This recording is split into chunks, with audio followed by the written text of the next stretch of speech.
En este viernes de la cuarta semana de Cuaresma, la Iglesia nos invita a reflexionar en el texto de Juan 7, 1 al 2, 10 y 25 al 30. Pero hoy, 19 de marzo, la Iglesia también recuerda a San José, el esposo de María. De José se sabe muy poco, y los evangelios hablan de él en los hechos en torno a la concepción y el nacimiento de Jesús, y 12 años más tarde cuando Jesús se quedó en el templo. Después de estos acontecimientos, no vuelve a aparecer en los evangelios, por lo cual se supone que murió después de que Jesús tuvo 12 años de edad. Según los pocos datos que figuran en los evangelios, José fue un descendiente del rey David, 1000 años después, y su ciudad familiar fue Belén. Pero él vivió en el poblado de Nazaret, ejerciendo el oficio de carpintero. Mateo 13:55 dice, según el texto griego, que fue un artesano. Pero los primeros cristianos entendieron artesano como carpintero. Se comprometió con María en una ceremonia llamada desposorios. Pero antes de su matrimonio, María quedó encinta de Jesús. Según Mateo y Lucas, María y José se encontraban en Belén cuando nació Jesús.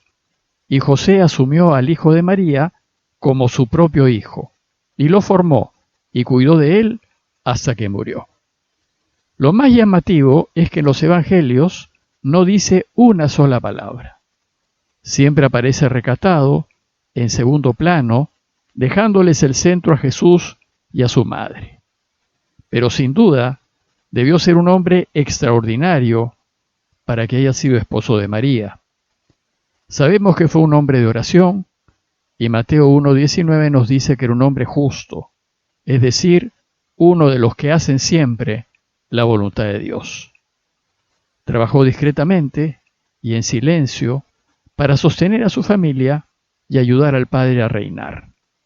Y su papel como formador de Jesús fue fundamental. Él, junto con María, le enseñaron a Jesús a amar al Padre sobre todas las cosas. Por eso debemos estar muy agradecidos con José, y por eso hoy la Iglesia lo recuerda de manera especial. Si bien hoy la fiesta tiene lecturas propias, voy a comentarles el texto del viernes de la cuarta semana de Cuaresma para no interrumpir la lectura continuada de Juan. El texto citado dice así: En aquel tiempo recorría Jesús la Galilea, pues no quería andar por Judea porque los judíos trataban de matarlo.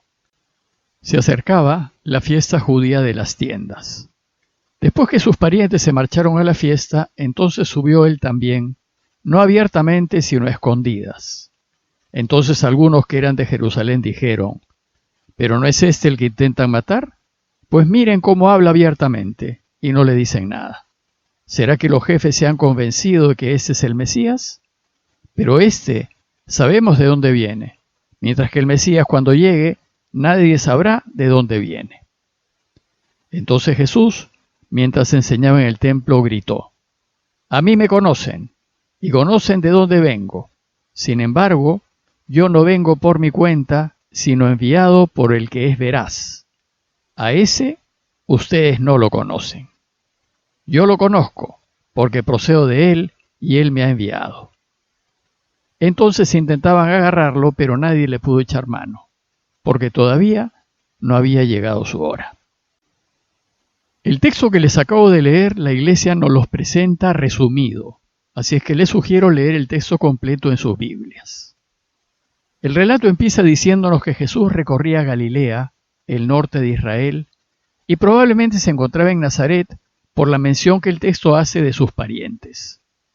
Y nos dice también que no quería andar por Judea, en donde está Jerusalén, porque los judíos trataban de matarlo. Ya vimos que en sus visitas anteriores a Jerusalén, Jesús había tenido problemas con las autoridades religiosas judías, y ellas estaban viendo la manera de deshacerse de él. Pero, nos dice el texto, que se acercaba a la fiesta judía de las tiendas, o Sukkot en hebreo. La fiesta de las tiendas es una de las 3 grandes e importantes fiestas del pueblo de Israel, junto con Pascua y Pentecostés, en donde la gente solía peregrinar a Jerusalén. La fiesta duraba una semana y muchos de todas partes, también de Galilea, subían a Jerusalén. Esta fiesta celebraba el tiempo en que los judíos vivieron en tiendas mientras vagaron por el desierto. Y los peregrinos que iban a la fiesta también vivían en tiendas o chozas precarias a fin de recordar lo que vivió el pueblo después de su salida de Egipto y agradecer a Dios porque ya estaban en la tierra prometida y tenían una morada fija. Bueno, pues resulta que Jesús decide no ir a la fiesta. Lo que sigue está en el relato completo.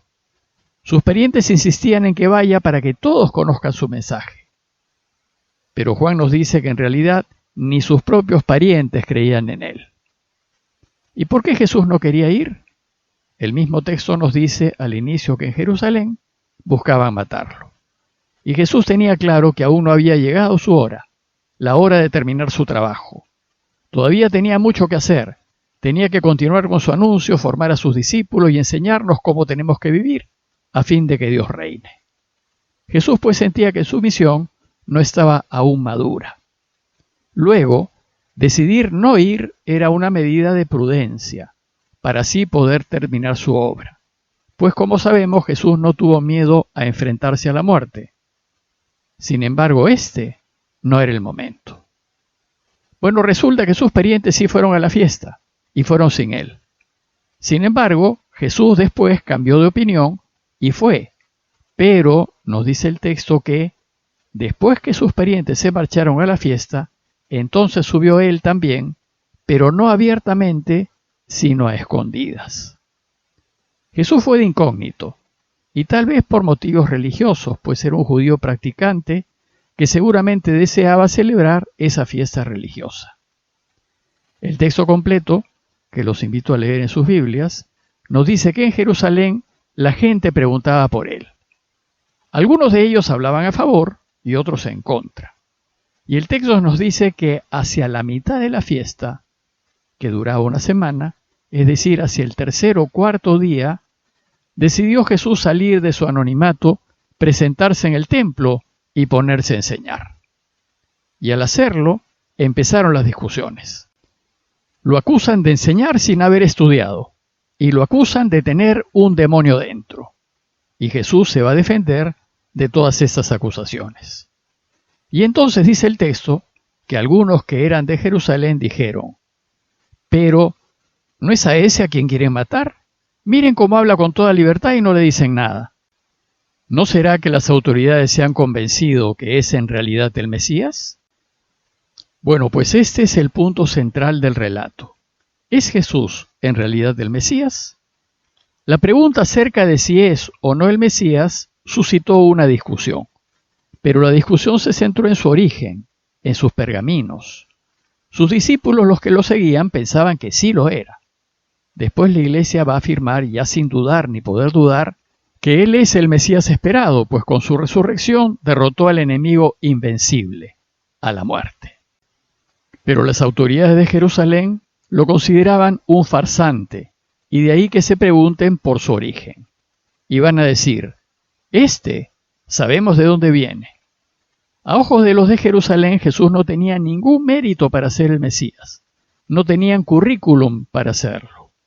Sabían que era un campesino, solo un artesano del pueblito de Nazaret, lejos de Jerusalén y sin estudios ni títulos, ni riquezas, ni poder.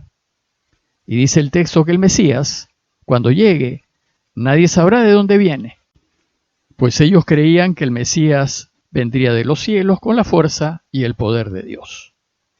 Entonces el texto dice que Jesús alzó la voz.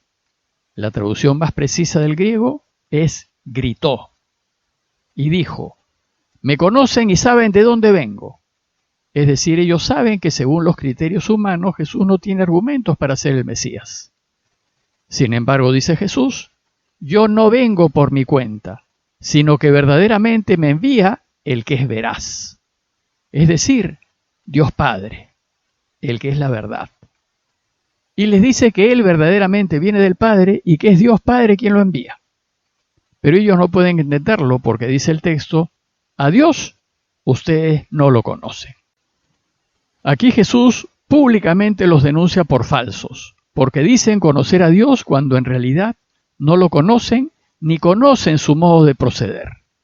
Dios procede en discreción y desde lo que el mundo no valora, desde la debilidad y de la flaqueza, desde la pobreza y la fragilidad, pues es en estas situaciones donde puede actuar y mostrar todo su poder.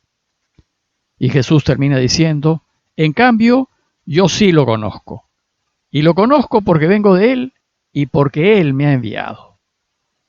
Esto ya pues fue el colmo para las autoridades judías. Por eso el texto concluye diciendo, entonces intentaban agarrarlo, pero nadie le pudo echar mano, porque todavía no había llegado su hora. Bueno, pues a medida que nos vamos acercando a Semana Santa, las discusiones entre las autoridades judías y Jesús se vuelven más virulentas. Y va a tener cada vez más oposición y contradicciones hasta que finalmente lo atraparán y matarán. A manera de conclusión, y a la luz del texto de hoy, los invito a preguntarnos. Primero, ¿quién es Jesús para mí? ¿Creo que Él ha venido de Dios? ¿Creo que Él es el Mesías? ¿Creo que es Dios? Y si creo, ¿cómo eso debería afectar mi vida? Tengan en cuenta que ni las autoridades judías, ni siquiera su propia familia, creyó en Él. Y luego preguntarnos también, cuando considero a otra persona, ¿lo hago en función de su corazón, de su rectitud, de su honestidad? ¿O lo hago en función de dónde viene, de quién es su familia, de dónde estudió y de los títulos que tiene?